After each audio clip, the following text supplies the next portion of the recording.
কবি যতীন্দ্রমোহন বাগচি। কাজলা দিদি। বাঁশবাগানের মাথার উপর চাঁদ উঠেছে ওই, মাগো আমার শলুক বলা কাজলা দিদি কই। পুকুর ধারে নেবুর তলে থোকায় থোকায় জোনাই জলে, ফুলের গন্ধে ঘুম আসে না, একলা জেগে রই।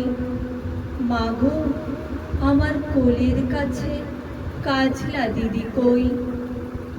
সেদিন হতে দিদিকে আর কেনই বানা ডাকো, দিদির কথায় আঁচল দিয়ে মুখটি কেন ঢাকো।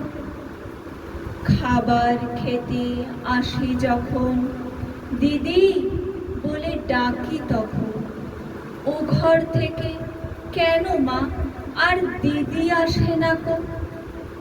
আমি ডাকি তুমি কেন মা চুপটি করে থাকো। বল মা দিদি কোথায় গেছে, আসবে আবার কবে। কাল যে আমার নতুন ঘরে পুতুল বিয়ে হবে। দিদির মতো ফাঁকি দিয়ে আমিও যদি লুকোয় গিয়ে, তুমি তখন একলা ঘরে কেমন করে রবে। আমিও নাই দিদিও নাই, কেমন মজা হবে। ভুই চাপাতে ভরে গেছে শিউলি গাছের তল, মারাস নেমা পুকুর থেকে আনবি যখন জল।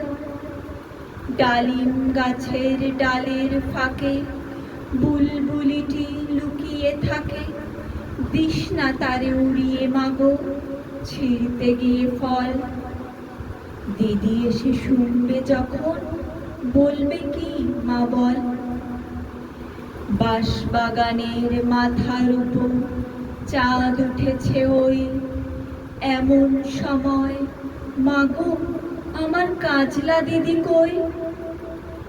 বেড়ার ধারে পুকুর পাড়ে ঝিঝি ডাকে ঝোপে ছাড়ে, নেবুর গন্ধে ঘুম আসে না, তাই তো জেগে রই। রাত হলো যে মাগো আমার কাজলা দিদি কই। রাত হলো যে মাগো আমার কাজলা দিদি কই।